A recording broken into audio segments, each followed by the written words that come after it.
I am sure sports. You know me there, from coast to coast representing. I mean, I say this is righteous representing for Omar. You don't know, come get the sports over here from near and far. Boy.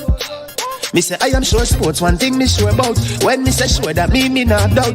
Come get your sports, get it over here. Come subscribe, repost and share. I am sure sports, one thing me sure about. When me say sure, that me not doubt. Come get your sports, get it over here. Come subscribe, repost and share. If me not sure, that me not say it. Know who score, that me not say it. Never know no game play, that me not say it. If me never see no game, me no know who play. For your sports news, better come over here so. For your soccer news, then come over here so. If you don't love sports, still come over here so. For the date done, you are gonna love over here so.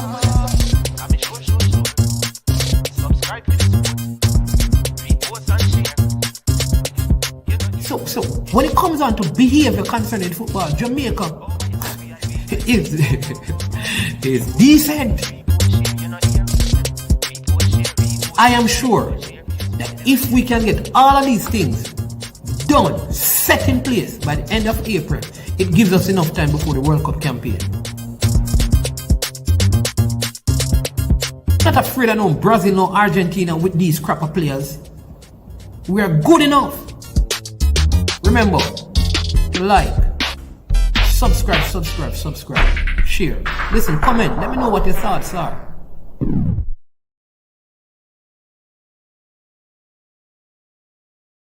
Trick Jerk Marinade gives your meats and vegetables authentic Jamaican jerk flavor. The spices are directly from Jamaica. Spices like jerk seasoning, allspice, Scotch bonnet pepper, fresh scallions, thyme, ginger, and garlic. The key ingredients to a great jerk marinade. 0% sugar and low in sodium. You want to try it? Made up of 18 Jamaican herbs and spices. Add delicious, bold flavor to your next grilling experience. Flavoring sauce, a marinade, basting, condiment, or topping. Trick Nick Jerk Barbecue Sauce.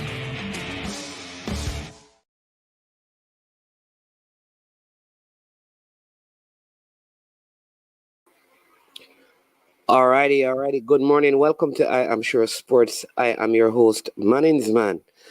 Hope you're having a wonderful morning. It's raining here on the north coast. Yeah, we had some early morning showers, and it's making the time very nice and cool. We always start off, especially on these morning shows, giving thanks for the precious gift of life, that we're alive this morning, because God is an absolutely good God. And we look to the hills from whence cometh our help. Our help comes from the Lord, the one who made the heavens and the earth. Today is going to be a great day. It's going to be a good day, right? It's going to be a good day for you, all right? God has good plans for you, plans to give you a hope and a future. They are not plans to harm you. So I want you to keep that in mind as you go through today. Find a way to add value to someone's life and make your life better today by your deeds and by your words. This morning, I'm very delighted to have with us a Jamaican footballer who played at a Youth World Cup for us. As you saw in the thumbnail that was done, he is a Clemson Tiger, right? So he played for Clemson, had some excellent seasons there, won many awards while he was playing there. Also played in the States in different leagues, also had some stints in Europe, and he's back in Jamaica now, completed his education, his college education. He's back in Jamaica now, and he's playing in the JPL, and he has had a fantastic start to the season this season. We're going to speak with him, and we're going to hear his story, his journey, hoping that it will inspire you or someone else. Want to big up all the persons in the comment section: Ryan LFC, Owen, Fresh God, bless up Peso. Yeah, man, bless up. Thanks to all of you for joining, for watching this one, for being a part of it. And for those of you who may not comment, I know you're watching, we appreciate you as well. Remember to hit the like button, to subscribe, and to share. Don't forget, right, that it is Super Friday. And on Super Friday, right? British Gunner, Bloomfield, blessings as well. On Super Friday, we ask our guests to support, and we ask our not our guests, our subscribers, we ask our viewers to support the channel by hitting us up with a super sticker and a super chat.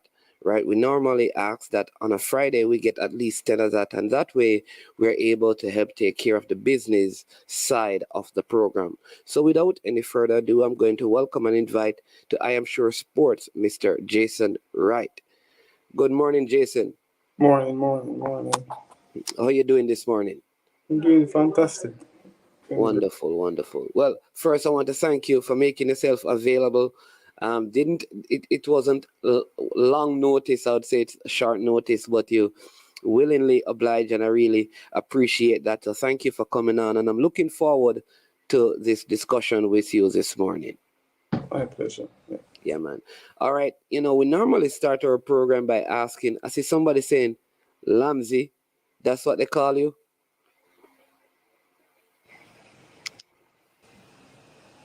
They call you Lamzi. Yeah.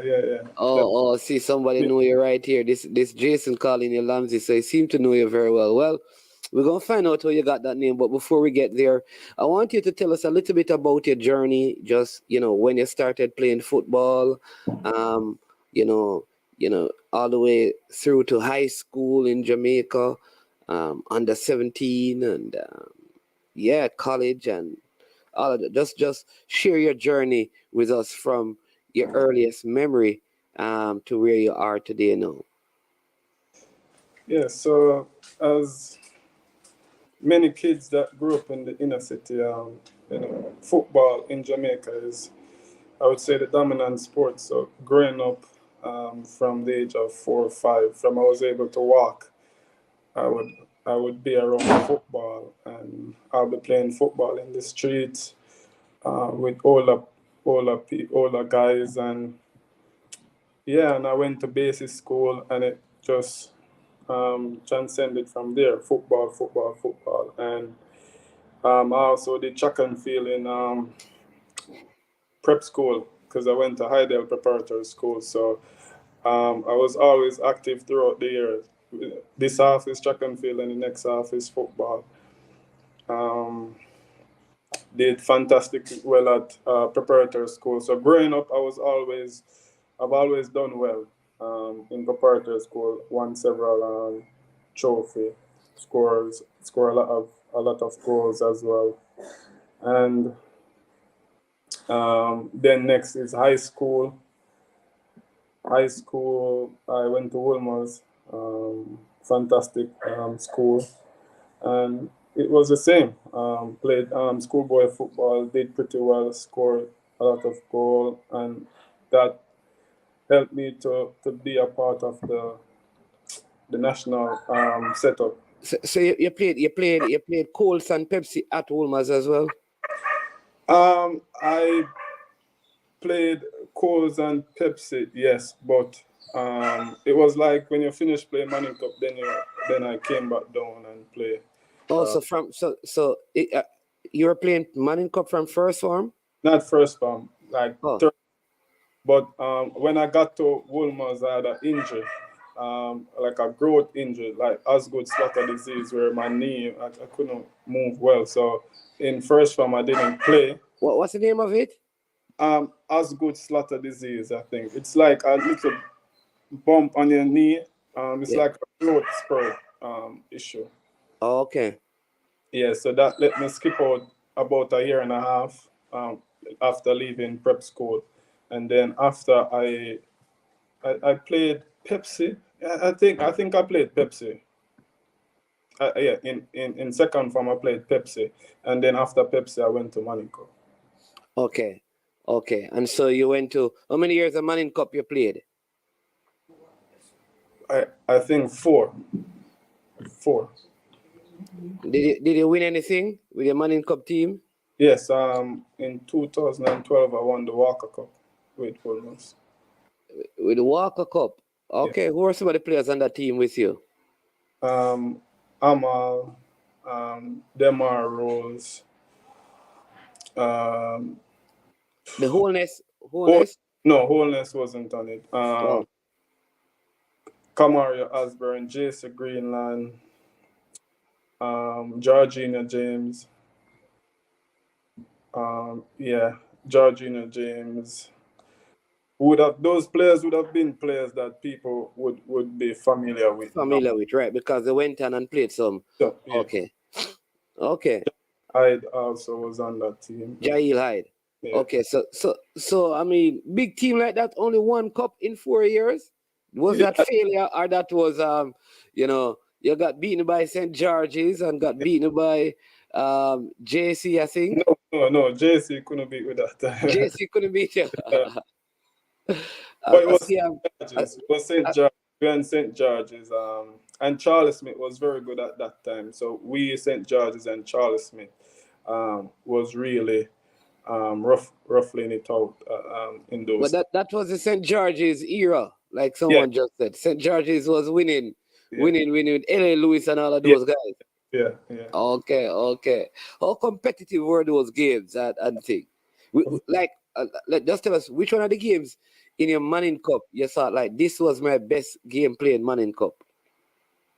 I have many, but which one will always stand out was Wolmer's versus Charlie Smith at Wolmer's. The game was very good, but the atmosphere and everything was next to none. It was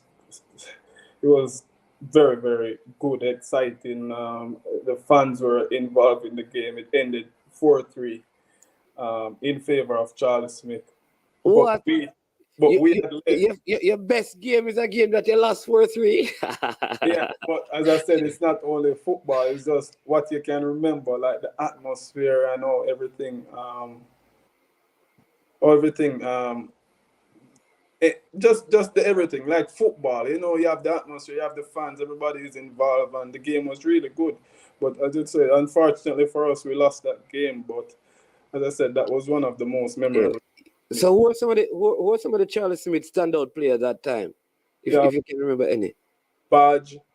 You have Shoeshine. You have Nasri. Nasri. I don't know by their right name because this is the football name. Nasri.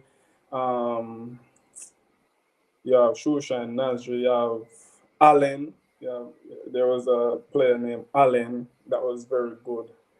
Baggio Simpson. Who else was there? No, some of us not going to know those names. Yeah, but a couple of them kind of stopped playing. I think we know Shoeshine because Shoeshine was at Phoenix. Yeah, you have Shoeshine. Nasri, man. People must know Nasri. Let me see what his name. Arnett, him play for Arnett, him win for Arnett, him win. He's at Humble Lion now. Is that Humble Lion? No, yes. Fantastic player too, man. Nasri. Oh jeez. Anyways, I still remember, and I think I know who you're talking to. I still remember his name. Tall, fair skin. Vishnal Harris. Yeah, Vishnal Harris. Yeah. You know what him, so the number 10, he was playing number 10 for Charlie Smith. But they're a very good team. Very, very good team. Okay. All right. Cool. All right. So they were giving you a warm time. 4-3. Good game. What's your best goal in schoolboy football? The most goal you scored and the most goal you scored in a season? I scored between 13 or 14 goals. That was the most. And the best goal,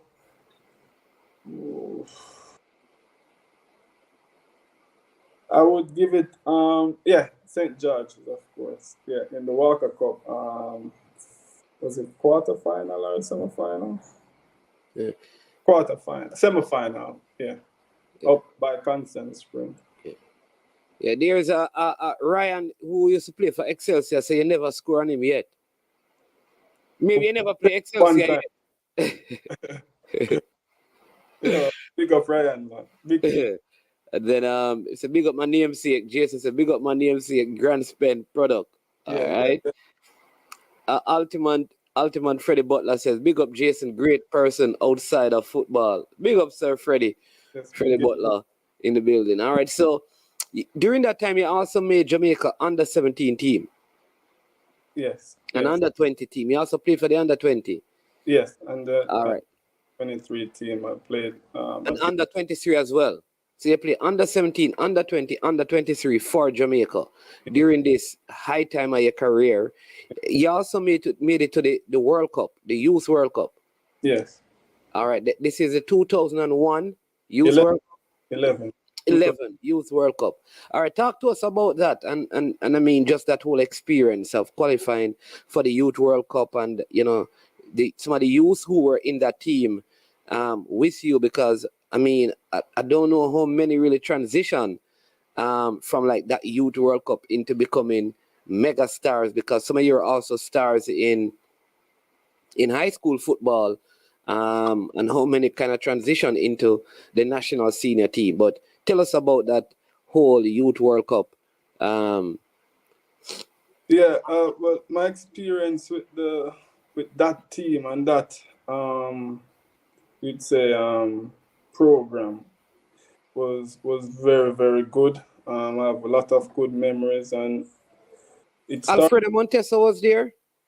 No, he was the under 20. Okay. Yes. Who was the coach? Wendell Downson. Wendell Downson. Okay, right. And so yes, it started from high school where we were playing Manning Cup, and they would recruit the best set of players, I think, at that level that could represent Jamaica. They recruited at the high school, and I was recruited, and we started training. Every weekend we would camp. Every weekend we'd camp from Friday back to Sunday evening, and we'll practice and train, and then we'll move on to playing friendly games. So we played Canada and US. No, we played Canada doubleheader at Jarrett Park in about, I think, November in 2010. Yes, in 2010 we played a doubleheader friendly in October, November thereabout. We lost the first one, and then we came back and win the second leg against Canada. And after that, we went to Brazil for about 6 weeks in December to New Year's. We went to Brazil because the World Cup qualifiers was in February of 2011. So the back end of 2010 was very busy for us. We were practicing every weekend until we started playing friendly games. And as I said, in the end of November, I think the beginning of December, we went to Brazil. I would say what they bring down to be the squad that would represent Jamaica. They made us went to Brazil. They brought us to Brazil on a training camp for about 6 weeks, because we came back about 3 weeks prior to the start. Okay. Yeah. Okay. So go ahead. Yeah, and so we went to Brazil, and it was eye-opening. It was hard to be. It was hard because we did a lot of fitness. We played a lot of games, a lot of experience. But I think that in itself was the tipping stone to why we qualified, I believe, because we were there by ourselves. So the chemistry, the unity that we developed on that training camp was very, very important to keep us bond together and having the understanding to fight for each other. Yeah, so we were in Brazil. We win some games and we lost some games heavily, but it was all a learning lesson and all in preparation for the tournament that was coming. Okay. All right. So you went to Brazil. You had this very, very lengthy camp that you said was instrumental in the team qualifying. Came back. So were you guys doing school while you were there, because you were still in school? Yes, we had tutors that came with us. Okay, awesome. Yes. Yeah. All right. So you came back, and then the competition started in 3 weeks' time. Yeah, approximately about 3 weeks. Around 3 weeks, and then the team did well in the tournament. Who were some of the teams that you played, and some of the games that you remembered, or the game that you actually the final game that decided your fate in terms of qualifying for the World Cup? Yes, so our first game was against Trinidad and Tobago. We drew that game 1-1, and then we won against Guatemala 1-0, and Yeah. we then we played Honduras. Then that was the game that when we won that game, we had qualified. We won that 2-1. And Okay. then Oh, and so you qualified really without losing a game. yeah, we didn't lose. Okay. All right. Who are some of the players who were on the team? So you have Omar Holness, which was our captain, Andre Lewis, Cardell Bembo, Romario Williams, Romario Jones, Patrick Palmer, Troy Mopen, Melvin Blair, Melo. Miller, yeah. Yeah. Yeah, who else can I remember? And you have Giovanni Brown, he's English player. Giovanni Brown. We had two Canadian players. I can't remember their name. I only remember their alias. Sean, yeah, one of them was Sean. Sean, yes. I don't remember the next Canadian player name. But yeah, those were some of the players that was on the team. And under 17. So how that team didn't end up qualifying for the under 20? What, it didn't stay together? No, it didn't stay together. Okay, so it was after that campaign that you finished up your last season at Wolmer's, and then you actually went to college overseas. Yes. All right. How did that come about, and where did you start? Because you didn't actually go straight to Clemson. You actually went to Rutgers, I think, before. Yeah. So talk to us about that. Maybe a youngster can hear that there are different pathways to get into the college system. So how did you end up leaving from Wolmer's and make that decision? You haven't gone to the World Cup, that you weren't going to just go straight into professional football, but you're going to continue your college education. Yeah, how it came about was after the World Cup, and I can't remember quite well, but after the World Cup, I came back because I had one more season in Manning Cup, and I think that was the last season I played when I won the Walker Cup. So, right, 2012. Yes, and then after that, I went to Europe. I went to Europe for a short stint and some trials through the Phoenix. Which club were you? Which club were you a part of that time? Cavaliers. I grew up playing football for Cavaliers, all youth level for Cavaliers. Okay, all right. So let me give you. I just got the names right. Yeah. Right. So Richard Trench. Yeah, Richard Trench was the keeper. Ocean Jenkins. Yeah. Kemo Wallace, yes. Okwante Abbott Hill Smith. Yes, Aquantis. That was a Canadian. All right. Romario Williams, Romario Jones, Omar Holness, Jason Wright, Andre Lewis, Anthony Walker from Rossies, and Zelano Barnes. And then she had Jason Wint. Yes, Jason Wint as well. You have Patrick Palmer. Yes. Jamo Cunningham from Sporting Central, Giovanni Brown, Troy Mopen, Melvin Blair, Cardell Benbow, Sean Claude Lawson from Ajax United, Nico Williams, Alvas Powell. Yeah, Alvas Powell. Yeah. Yes. Oh, you remember some of the players for France? Yeah. Amaric Laporte. Yeah. Boom. Right. Benjamin Mendy. Yeah. Kurt Zuma. Sebastian Haller. Yeah, you see all of these people that you guys were up against. Yeah. Uh, can you believe it? These are some of the players you played against, you know. Yeah, and I think it's sad, to know that as youth, not only my group, because we had qualified for the under 17 and the under 20 before. Before that, yes. It's just sad how uh, when the country organized such a group to be performing at the highest level, the highest stage, how in the blink of an eye the group get disintegrated and scattered, and it's like you do all this hard work and then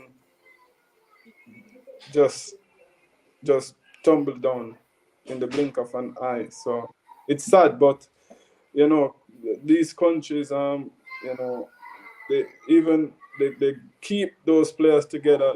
They try their best.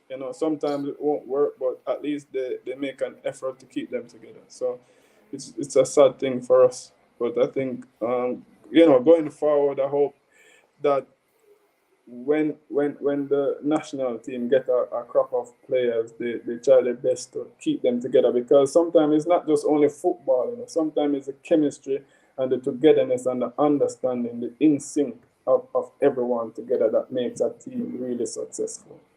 Yeah, yeah. That is very, very true, Jason. So you came back to Jamaica. You had a couple of stints in Europe before you actually went over to college, including at Real Madrid. Yeah, that was long, a couple of years before Manning Cup and stuff like that. So I came out of prep school as the best player, and I went to I would say like a camp, like a camp, but the best player, the MVP of the camp, would have gotten a chance to go to Real Madrid and train with Real Madrid coaching staff and the facilities and everything. And fortunate for me, thank God, I was able to. I was the one selected as MVP, and that's how that trip came about. And Patrick Palmer went as well. Yeah, Patrick Palmer went as well. Yes. Okay. All right. Real Albala, this is Jason Wright. Good morning to you. Yes. All right. But that was a good experience for you early in your career. All right. So, but after high school, you went on some trials in Europe. Where are some of the places you went, and why you think none of them really materialize in terms of signing a long-term contract? So after high school, I went, and I must say, I went to the Phoenix program. I was a part of the Phoenix program, and I went on trials in Belgium. Okay. I went to Club Bruges, and I went to Mechelen also in Belgium. Club Bruges was a close one. Club Bruges was a very close one, but situation out of my control, and situation just didn't add up properly for that to materialize. But I started the trials with their under 18, and then I moved up to the second team. I traveled with the second team outside of Belgium to play in a tournament in Netherlands, and so things was going good, but it's difficult when it's difficult to how can I put it? At that time, it was a bit challenging for us. As the player and the management staff, it was a bit challenging because at that time we were, trying to. New to the business. Yes. Yeah. So Yeah. it was a great experience for me, and I came back after that because it was a summertime. But it was the back end of the summer too that I think played a tricky part in it too, because it was the back end of the summer when all players were leaving for vacation. It doesn't matter when, but most of the season would have been finished. Ended. Yeah. So that was a break there, and then we travel on visa, and it was just.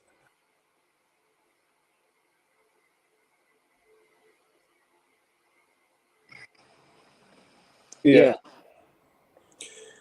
Yeah, so after that, now I came back home in Jamaica. I came back home, and so I came back home in the summer, and I came back home in the summer, and the following year I went to college in 2013, 14 there about I started college.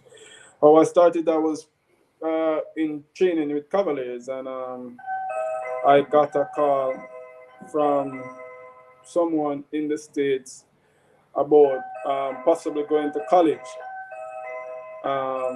They knew the coach that was looking for a striker, and I came to mind. They gave the coach my number, and we just like that, we started communicating. But No hesitation. You chose to go to Rutgers.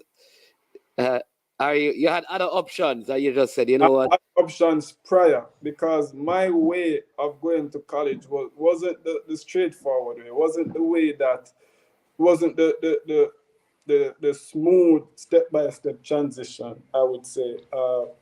So before I went to Europe, I had other options. UConn and Syracuse was the top options for me at that time. Whoa! And you chose to go pro? I took the chance. Yes, I took the chance. Oh, whoa! Yes. But Amal got a scholarship to go to UA. Yeah. From that same Woolman's team. Yeah. I think, but you would have left before you because you were younger. Yes, I was. Yeah. Amal is right. a bit older than me. Oh, right. Okay, so fine. So now you had UConn and Syracuse. Yes. Before you went to Europe, but you took a chance to go pro. Yes. It never really panned out. You came back, and then these options came up again. Yes. So you decide this time that you're going to go the college route. Okay. Yeah, and so as I said, I got in contact with the Rutgers coach. Rutgers coach obviously would have looked on which player he's getting, online, because I've just represented Jamaica, so I had something that he could feed off, and said, well, okay, yes, this seems like a quality player, because if you're a part of the Jamaica program, went to the World Cup, etc., you must have some level of quality. So I think that was something that grab his attention, and allow him to take the risk as well, because in football, from coaches perspective and player perspective, it's all a risk, because you never know how everything is going to pan out. So yeah, he took the risk. We communicated very frequently, smooth, and he came here to watch me play. At that time, I was training with Cavaliers Premier League team. I was training with Cavaliers team. He came to watch. Also, when you came back from Europe, you were not a part of Phoenix anymore. That relationship is a funny relationship, but I would say, because most of the players, they are like my close friends that I grew up with. So, but I was always around Phoenix, but rarely I represented Phoenix. But it's difficult to explain. But all right. I didn't represent Phoenix, but I was always a part of like the brotherhood and the family. Okay. Yeah. Understood. But you're a Cavalier player. Yes, I was a Cavaliers. Okay, so they came down to watch you play a game at while you were training for Cavaliers. Yes. Okay. And the coach, after seeing that, I think was convinced, and then we moved forward with all the qualification that I would have needed to attend college, and that went smooth. And just like that, I was on my way to the US in college from a full scholarship, and I can't say I have any regrets and taking that route. Yeah. To be honest. And you did 2 years at Rutgers? Three years. Yeah. What was that like?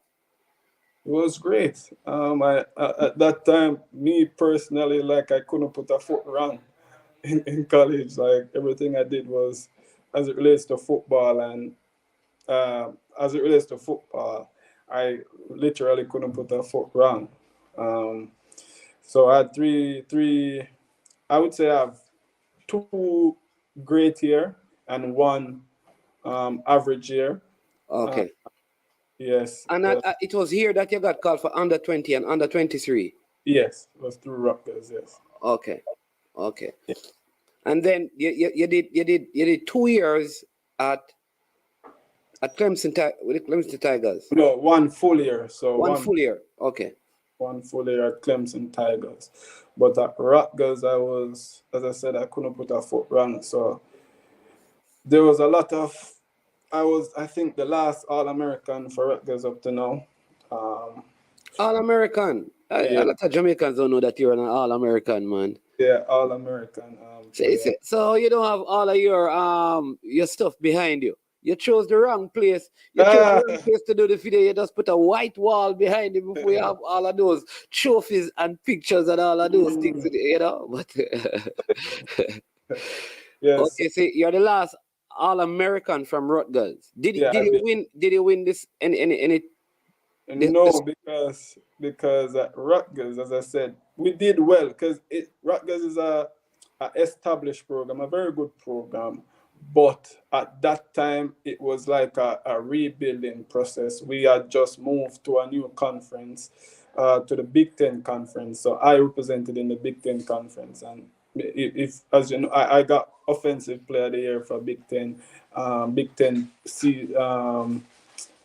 leading goal scorer for Big Ten 2 years straight. Team of the year for Big Ten. So, but the Big Ten had other programs that was ahead of us, like More, yeah. Penn State, Indiana.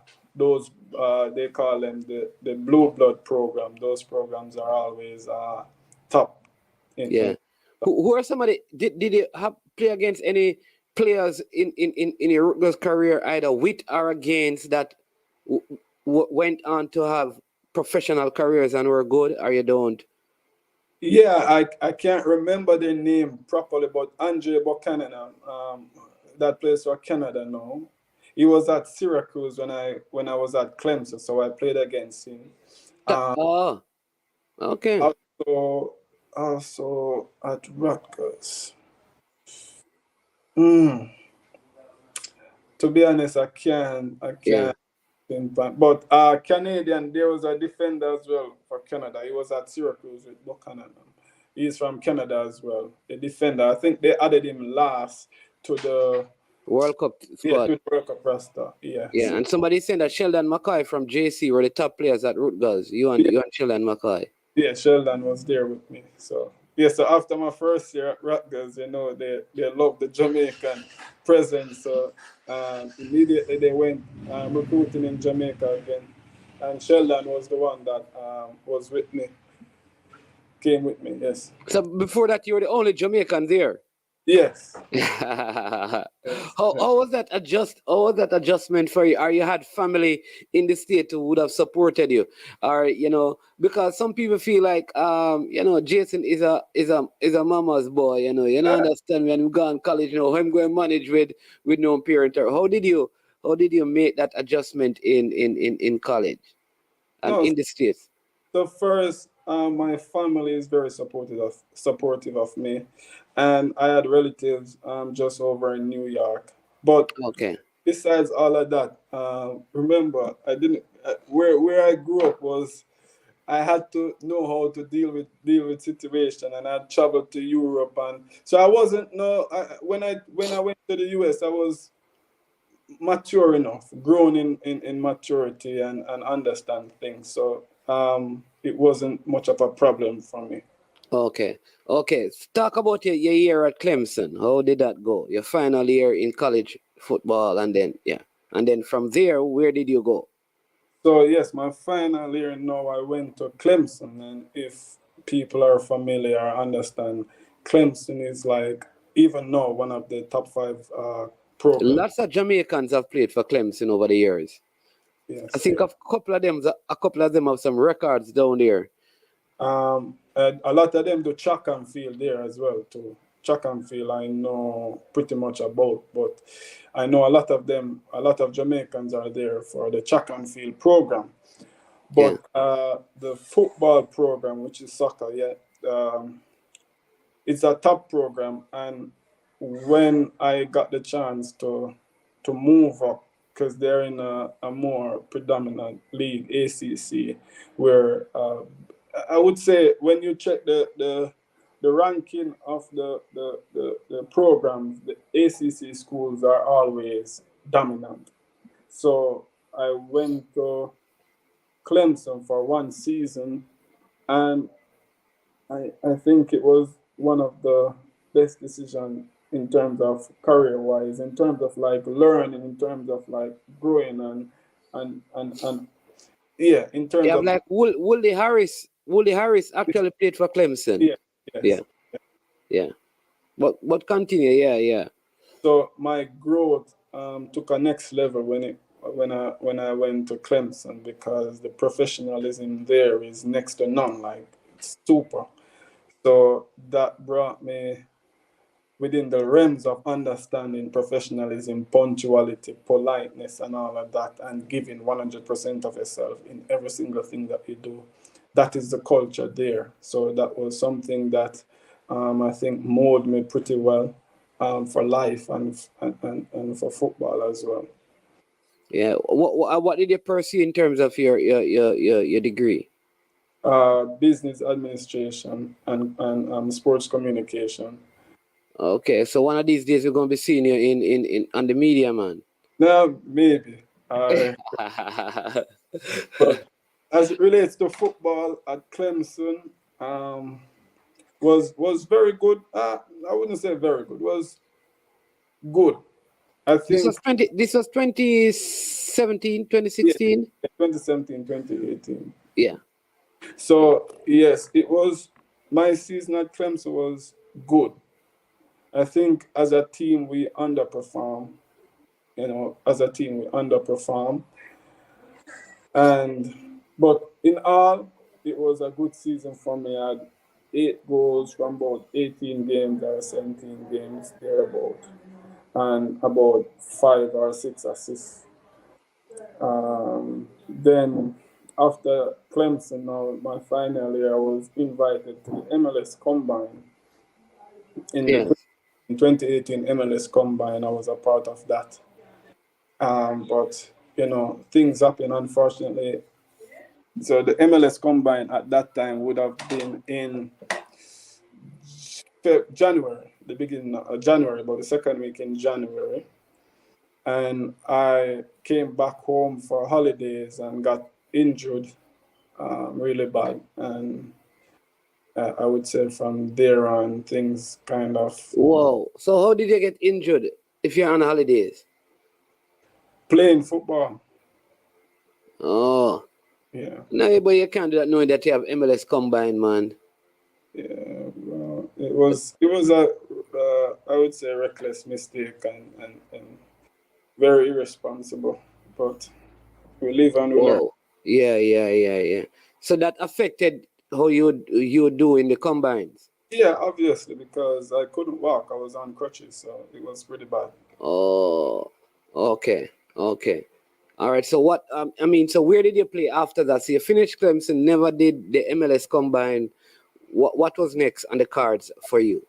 So I went to the combine, but obviously I wasn't fit. I wasn't in shape to do my best. So I was at the combine in Orlando, but obviously, as I said, I wasn't fit. I was like still injured. So, but I did my best.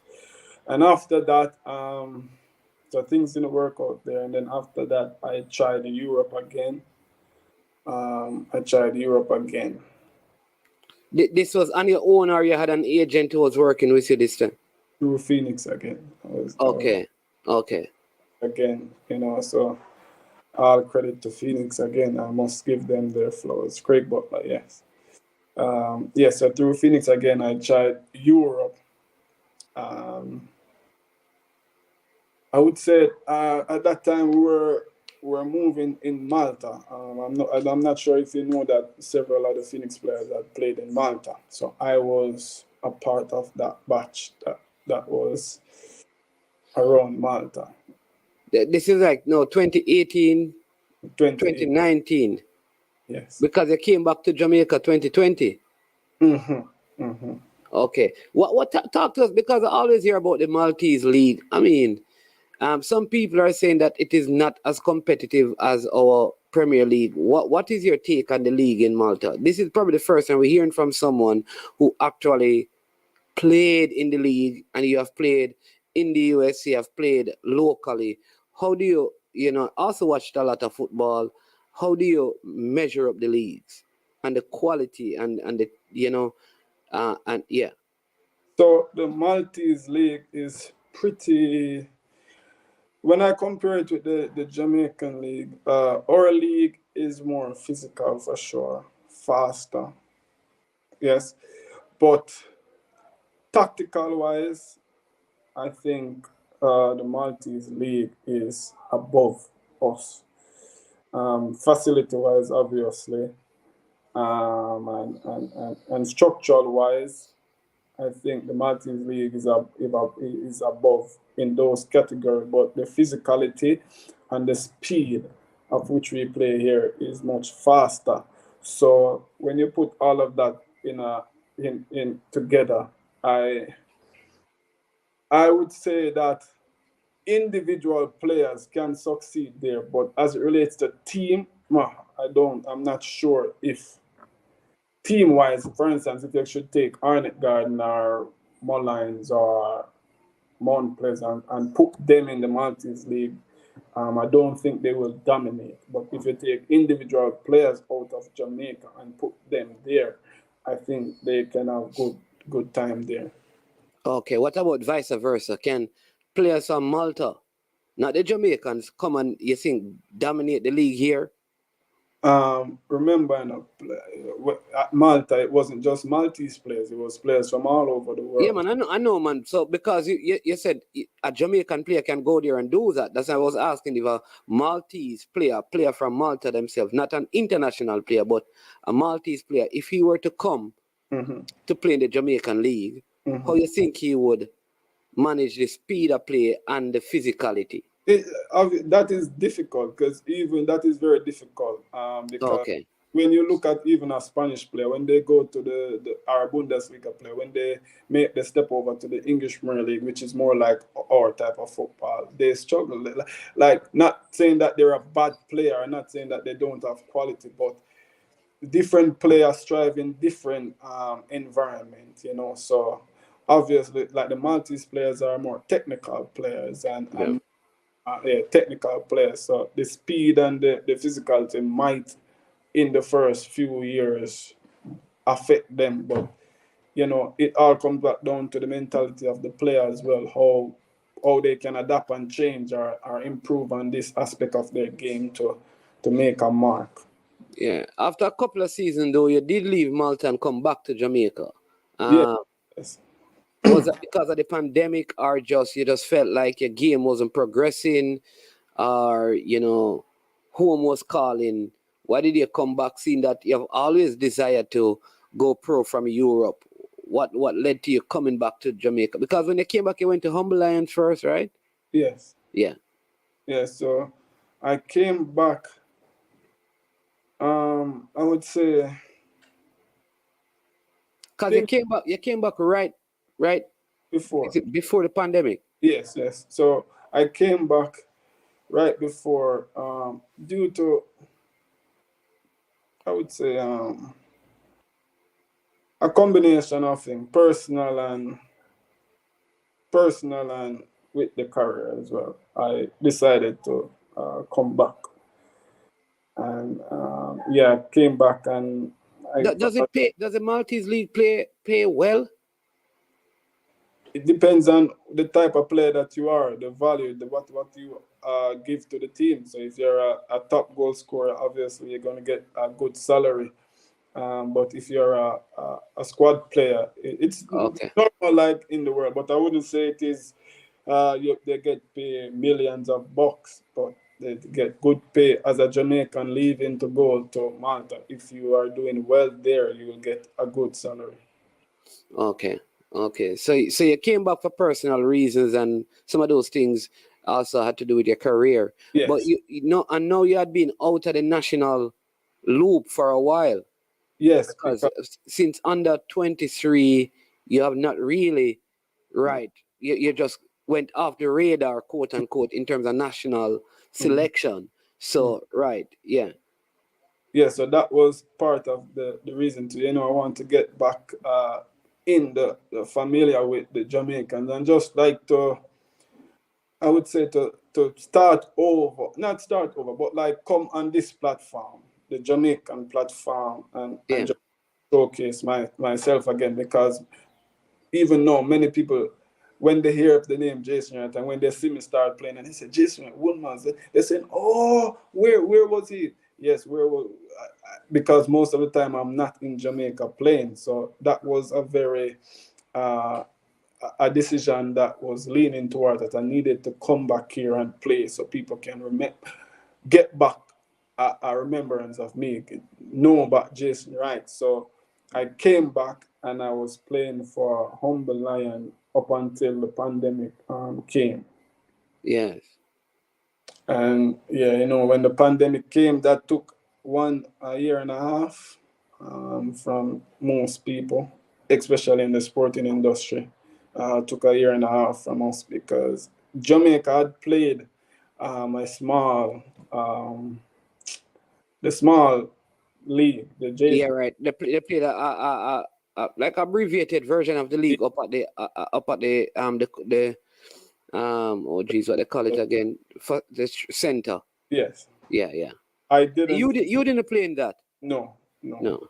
Yeah. So I was out of football, just like most players at that time who didn't play in that league format. And after that, during that time, that's how the move to Romania kind of was starting to, started. The agent that I've met while I was in Germany, because I was in Germany before I went to Malta through the Phoenix program as well. And yes, so the Romania move was kind of starting during the pandemic time. I was trying to get a visa to go over there during the pandemic because their league had started back and they were monitoring it. So, but I couldn't get a visa at that time, and then I had to wait until um, when the COVID eased. I don't know 2022. Yeah, like back in 2021 for some, Yeah. beginning of 2022. Yeah. And yes, I got a trials in Romania and I did very well and I got signed. And yeah, many people don't know Romania is a very renowned country for football, especially back in the 90s, early 90s. Yeah. Very, very renowned country for football. They have a very, very good league over there. Very, very, very good.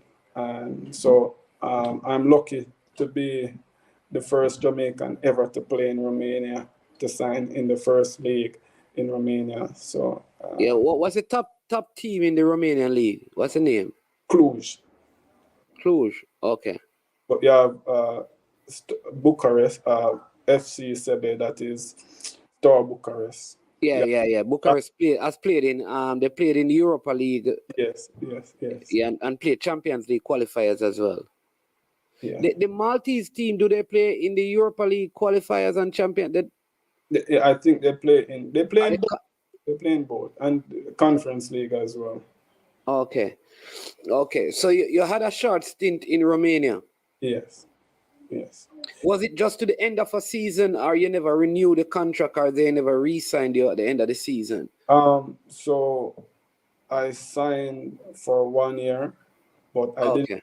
entire year. I did about 6 or 7 months out of it due to issues beyond me as a player.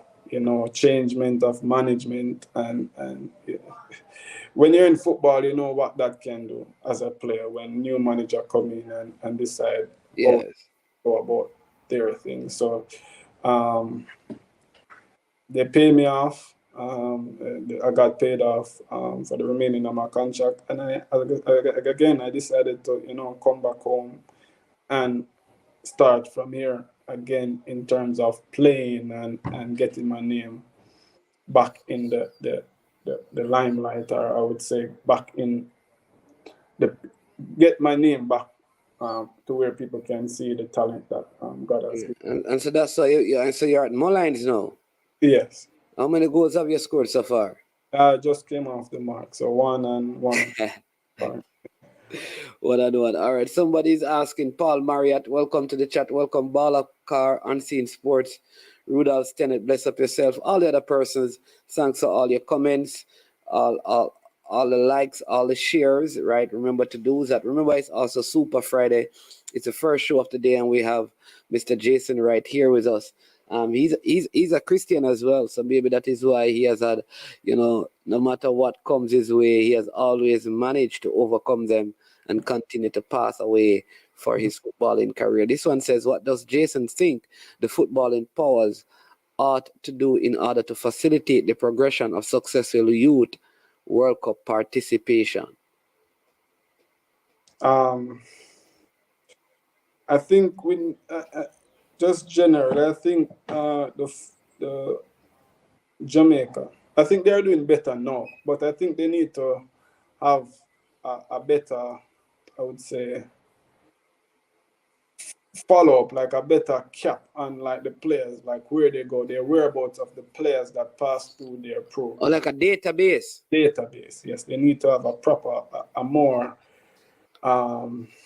detailed database, or a database at all, to track players, follow them up, and be in communication with them. And yeah, I think it's sad, but it shouldn't be one-sided, where it should be a relationship. Like it need to be a relationship where the federation can understand what a player going through with his career, outside of his career, and those stuff. So in a nutshell, I think they need to track the players that pass through the national programs better. That's what I think. Yeah, because you mentioned in that even under 17 team, the Canadian and the English players who are part of the program, it would be amazing to find out where they are. If they're, you understand me? It's a like that under 17 team. I don't even know where Richard Trench is. Yeah, well, I know most of them. Well, you obviously you would, but so many of them. I mean, we see Cardell Benbow. If I go back to the team, right? Let's see who remove you, because you guys are probably have a relationship, right? Yeah. I can't tell you where Ocean Jenkins is, Richard Trench is, Kimo Wallace, Abbott Hill Smith. Well, Romario Williams just signed a contract somewhere. Romario Jones, Omar Holness, I don't even know. Last time I heard he was somewhere in the lower tiers in England. L.A. Lewis, Anthony Walker, Zalano Barnes was here recently. Don't know where he's at now. Jason Wind, Patrick Palmer, Jamal Cunningham, Giovanni Brown, Troy Mupen, Mello from Munnings. I don't know if from Mello went to college, if he play no more football in Jamaica. Right? Well, Cardale Benboy is out here playing. Sean Lawson, Nico Campbell, a goalkeeper who get out Amal.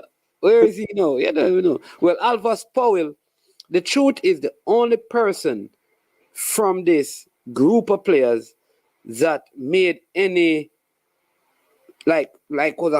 was a regular face in the national team is actually Alvas Powell, who was a substitute on this team. He wasn't even the starting right back. After a while, he was one of the best players, man. He was the center back. He started playing center back for us after a while. Yeah. You understand me? So there you go. Brown England man was called up recently for the senior team. Yeah, when we went to Catalonia, he was called up for the team, right? Arnie Brown, I think, yes. Giovanni Brown, right? Brian is saying, yeah, Giovanni Brown is playing in League Two in England. He was invited to the senior team recently, but didn't play. Yeah, right. Yeah. So that is it. But what's very important is what you said. Is just that because when you look at, for example, the France team that you played, like I said, Benjamin Mendy is in it. Mm-hmm. Amaric Laporte Mm-hmm. was there. Kirk Zuma. This is the team that Sebastian Haller, Antonio Conte,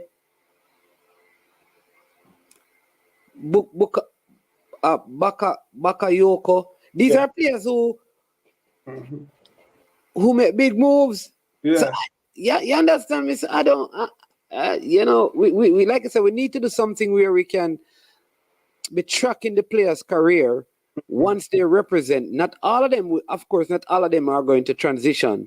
Mm-hmm. But if you can have them, I mean, not lose a match in the qualifiers and then get to the World Cup and did so well. We didn't even qualify with the same group of players for the Under 20 World Cup, which should have been high on our agenda. Mm-hmm.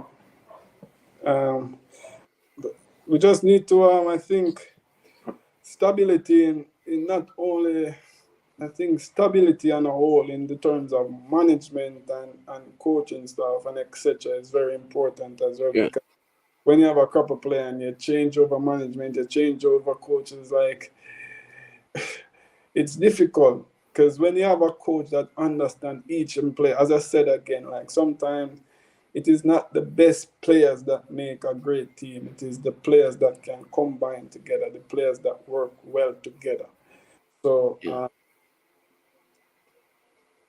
saying that, we need to just have more stability in anything that we're doing. So if you have a crop of players, I'm not saying that you can't add our players who won't come in that are better, suited or fitted in this system or within this group. 'Cause you can have a talented player, but his attitude and his discipline will throw off others. Like, they said, a bad apple spoil the bunch, and everything just start to scatter. Because remember, football don't play on the field only. Yeah. And that's what I think most people, especially in Jamaica, fail to understand, that the football that you play on the field don't actually start on the field. It starts days before, it starts weeks before, it starts outside of the field. So when you just try to focus on what someone can do on the field, yeah, you put something else at risk, command within the unit and stuff like that. And Yeah. it's Morocco and some of the Japan. Or you saw that in the World Cup. So it's not necessarily the best players or the biggest name players that will make a team great or successful. Yeah. Important point. Somebody's asking if Troy Mupen is from Manchester High. Yes, it was from Manchester. Yes. Yeah. No, yeah. But maybe some of these players didn't want to even play. I'm surprised about Melo though, because I thought Melo would have been one of the, that's Melvin Blair, one of those midfielders that break out in. The man just went overseas, and that was basically it. Like, to be honest, when I look back at this crop of players, man, and anybody in this that understood that generation of players, that here Yeah, man. was the player, like, we were a good, like, very, very good crop of players.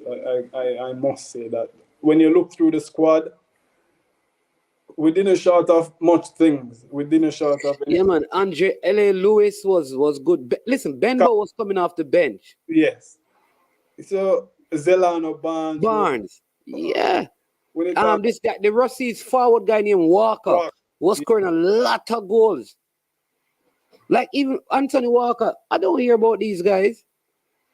Yeah. How important was family, parental support in influencing some of your footballing decisions? Family and go again. What was the question? How important was family slash our, which is our parental support in influencing some of your footballing decisions?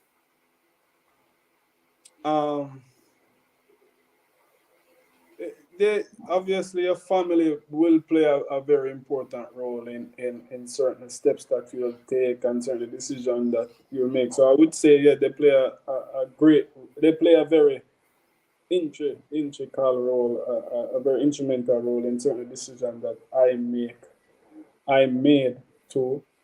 But um, always it had to settle well with me as well because I am the player. I am going to be in that position, not my parents, not nobody else. I am going to be in that position. So it had to settle well with me as well. But obviously, their their advice and their suggestion would have been very.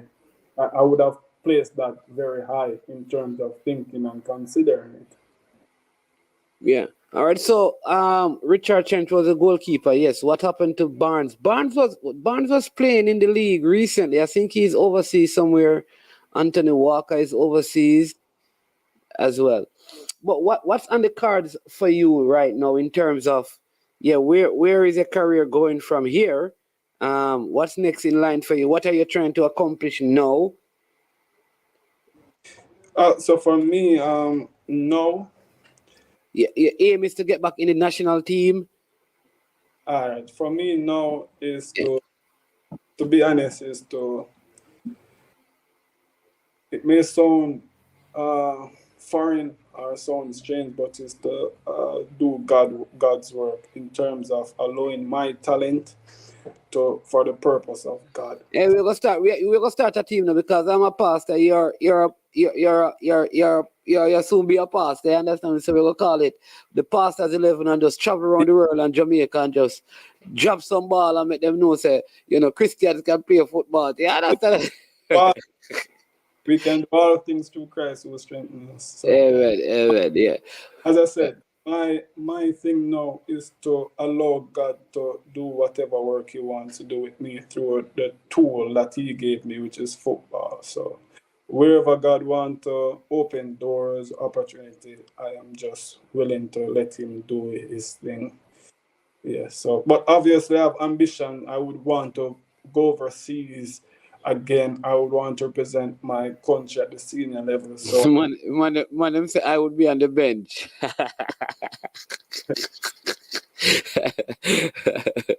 All right, not a problem, boss. I'll sit on the bench. Owen, yeah. But yeah, you said that you don't want to go overseas. Just continue, Jason. I'd want to go overseas. I'd want to represent the national team at the senior level. So yes, I have all of those ambitions. Yes, but I must say that I leave it in God's hands to do. Yeah. See, man, just give us a name. This is Jason from Gradsmith as well. Yeah. Went to Calabar. He knows you though because he's from that. But overseas now he says FC Footballers for Christ. So yeah, what that yeah. But I mean, listen. But you also because the amazing thing is right. You had to overcome also the challenge of your height and because many people look and say, no, you're probably too short to be a center forward and all of that. But I'll tell you, I watched you when Mollines played against Mount Pleasant, and though your team lost the game badly, I mean, you played outstanding, just a hold-up play, your ability to, possess that ball, and no matter how big and tall and strong the defenders are, they can't get it off you, is phenomenal. And so what you don't have in height, you're really made up for in terms of your strengths and your ability, your vision, your speed in terms of how you dribble and keep possession of the ball and stuff. And sometimes there are other people out there who feel like I'm too short for this. I'm too skinny for this. You understand me? That they use their what you call their inabilities to minimize their greater abilities. So they have an inability and they use it to erode the ability that they have. Talk to me about that. How you just never allow the height to be a distraction. To be honest, when it comes on, first and foremost, I don't think that I am that short. The first, I don't think that I'm that short. Unless you're 6'2" and above 6, then I would look short. But if you're any region around the 5'10", I think I'm really about your height. So as a striker, you have different teams that want to play different systems and stuff like that. But and I've always been playing with this height. I've always been a little shorter than the defenders. But throughout my career, I've been successful playing number 9 and scoring goals. So, when you understand your capabilities and you know how to use them. And that's why, as you said, that I pride myself on keeping the ball. I don't lose ball like that. Like in a game, probably I lose the ball 3 times or 2 times. And those things are very important as well, to keep your team in the game, to link up and etc. So my height, I don't even realize that sometimes I'm shorter than the defenders, because I understand how to use my height, and I will always try to make a connection with my players to know how to pass the ball, because if they're passing the ball at chest height won't be a factor to me. If they're passing the ball to body height won't be a problem to me, because I know how to protect it. I know how to keep the ball. So as tall as you want to be, 6'10", if the ball is at chest height, how your height are going to be. Yeah. Good one. What is the experience like though at Malines? The experience is good. The experience is and you have a Woolmeran who is your coach as well. Yes, Alex coached me in high school as well. But the experience at Malines is good. A good club, very big ambitions, and try their best to be as professional as possible. Okay, you should be getting some additional help. I'm understanding that they have one of their strikers who are away that probably will be helping you, so you guys can play some combination play. I think Nicholas Nelson, see him a couple of times. Don't know if he'll be there, but I would love to see both of you in tandem to see how lethal that strike force could be, Yeah. Nicholas, a very good player, very good player. It will be a force to reckon with the team in itself. We'll get some new additions, so it will be good for us as a team going forward into the new year and the back end of this JPL season. Yeah. All right. Well, I mean, is there anything else you want to share with us? And then I'll just ask you a couple more questions. Anything you left out, because sometimes you guys don't remember all the details of your career, and sometimes the question don't necessarily bring it out. Is there any part of your career like you think, like, you know what, I think they need to know this, because maybe they don't remember that I did this, or I was here, or I played here? No, I think we've touched on pretty much most of my career and how it happened. Yes. All right, so here we go now. Who is it? What club team do you support? Barcelona and Manchester City. All right, no, we can't talk football. Manchester City. How long have you been supporting Manchester City? A little over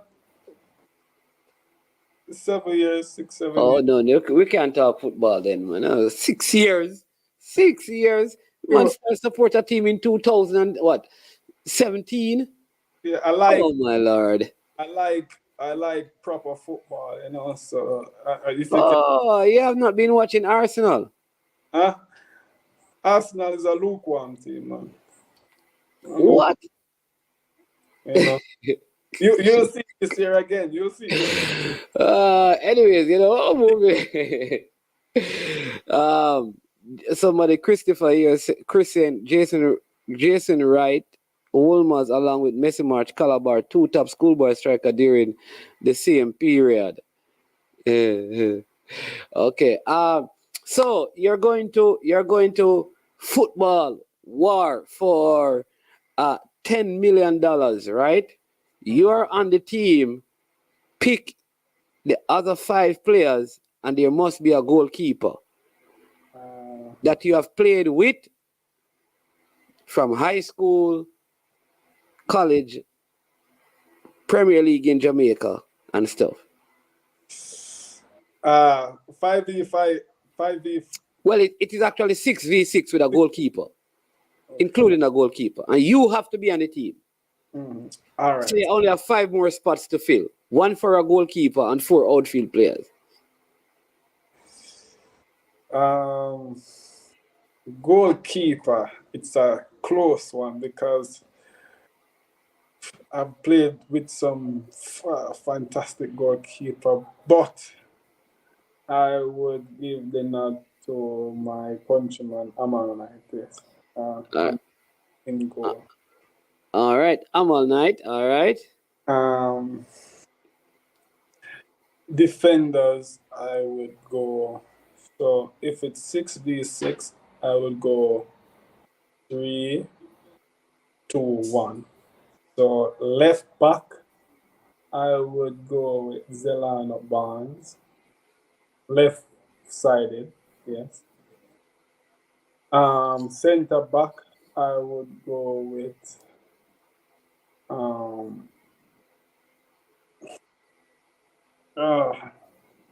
center back. I have this teammate that really stood out. Mitch Tainter is at San Antonio now. He's the captain. What's his name? Mitch Tainter. Mitch Tainter. Yeah, he's at San Antonio as the captain. He's playing in USL now, but he's Okay, so center back. All right. right back. I would go with my friend Patrick Palmer.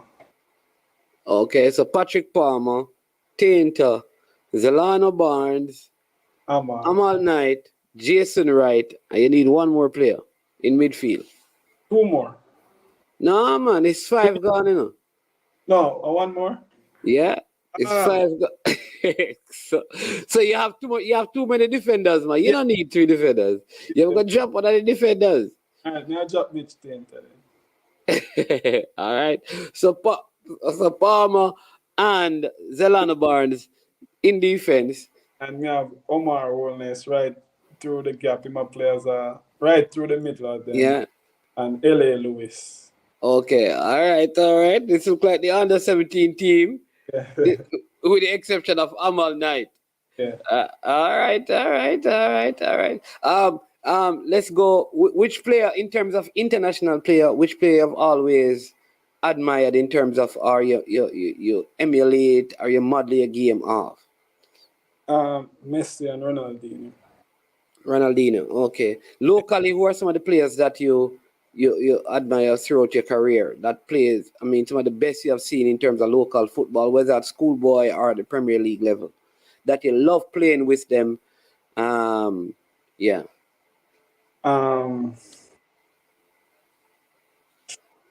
Schoolboy level. To be honest, schoolboy level would be most of my under 17 players that I've played with. Okay.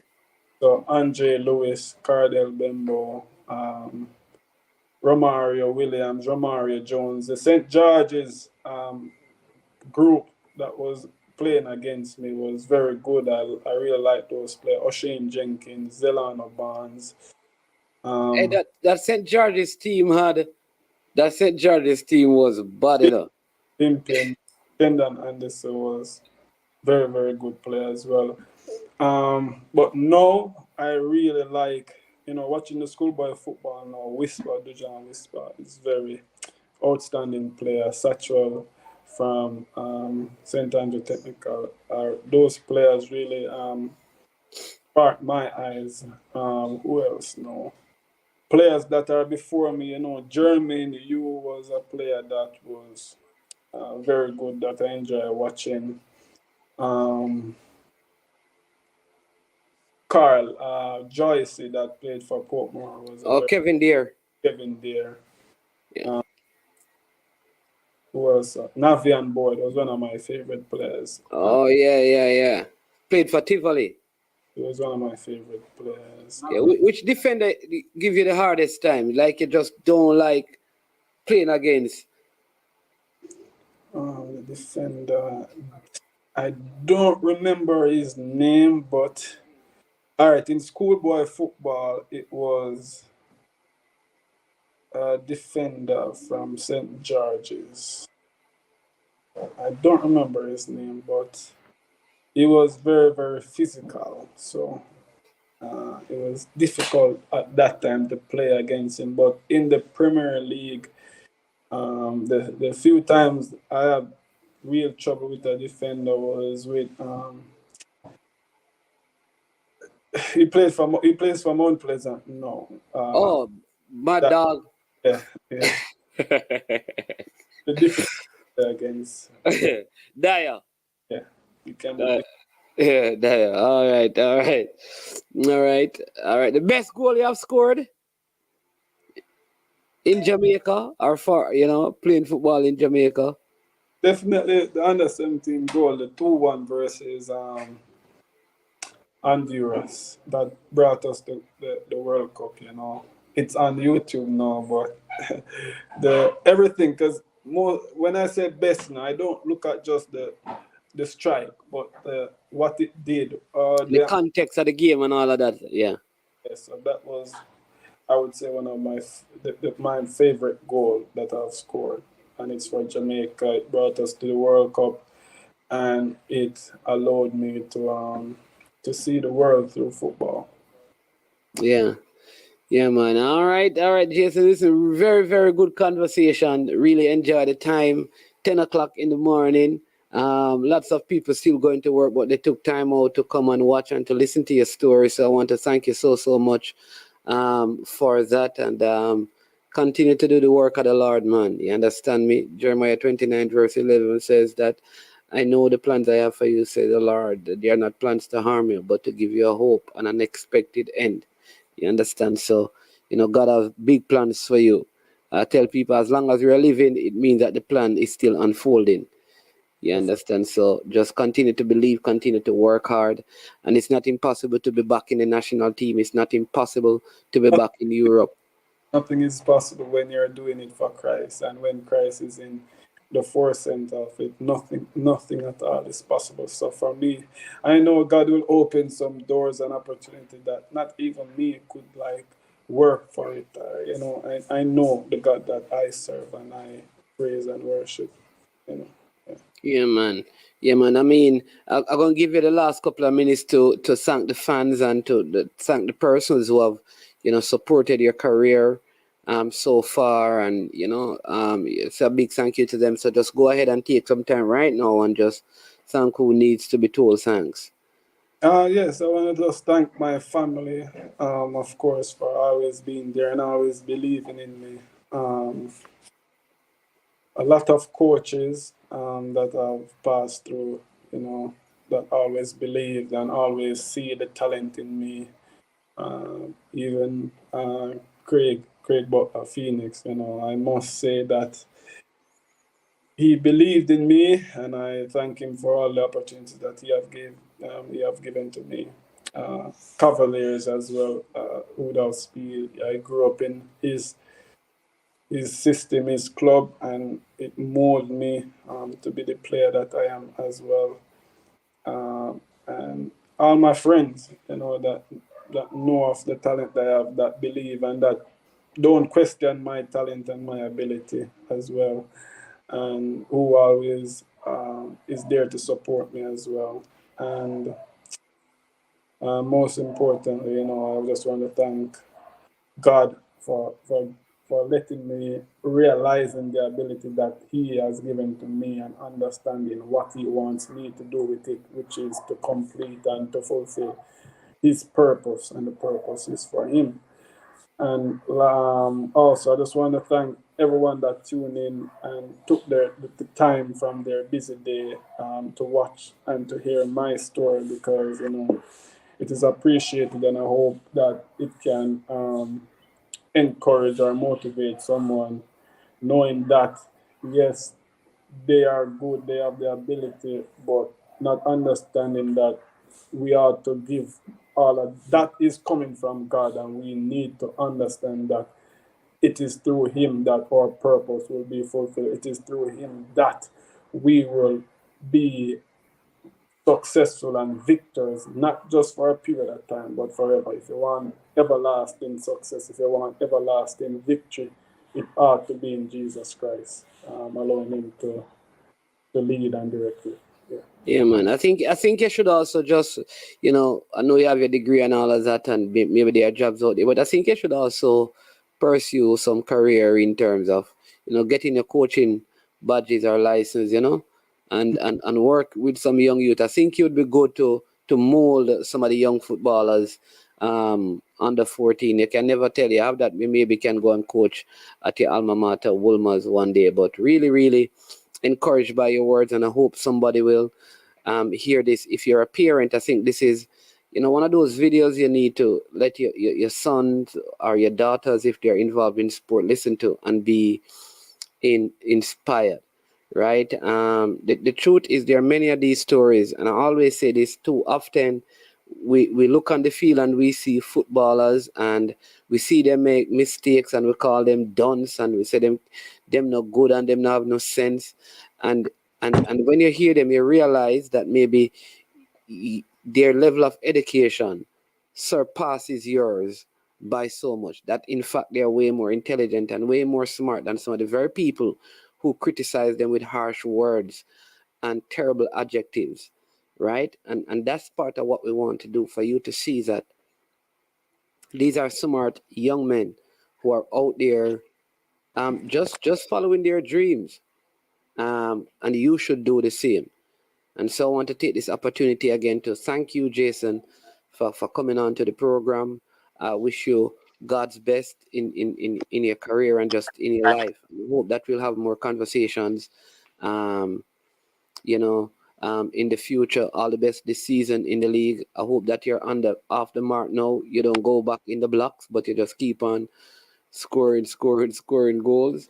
And maybe you'll catch the eye of someone from overseas or the coach of the national program. So thank you again and have a wonderful, wonderful rest of the day. Yes, man. Thank you. My pleasure as well. And I hope it continues to grow and pass new limits. All right, the volume has gone down. I think probably something came in, a call or a message. A call or a message came in, so the volume has gone down a little bit. So, but it's all right because, like I said, we're at the end. And I think you'd have to sign out. The call came in the right time. It came in at the end where you'd have to sign out and sign in. So, again, thank you so much and be blessed. And we'll be in touch. When we're finished, I'll give you a shout. All right. All right, so there you go, people. That was Jason Wright, under 17 player for Jamaica, under 20, under 23. He was the one who scored one of those important goals in us qualifying for the under 20 World Cup. I want to thank you so much. It is Super Friday. We have a couple other shows that are very important that are coming up today, and that will give you an opportunity to support the channel by giving a super sticker, a super chat. But for this one, as you go, please remember to hit the like button, to like and to share. In the simple stories are profound truths. And I hope you have heard some truth today. It has not always been an easy road, but he has had good success. And really calm demeanor we see from this young man.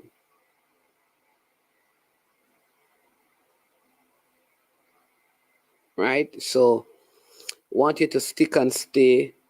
Join us in the afternoon for our other show. It's going to be a good one. You'll see the thumbnail coming up very shortly, so you can hit the notification when you subscribe. Again, thanks to every single one of you, all our subscribers on this Friday, the 6th of January 2023.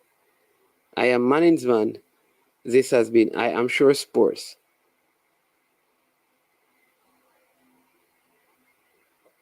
And you know, when it gets to this point, we say we are over and we are OUT out. Yo, watch about dog, SK New heard this. The body out there, Sniper King I represent for I Am Sure Sports. You get to me, I say, when you want the latest news and sports and updates and all of that, check out I Am Sure Sports. You know the thing goes in.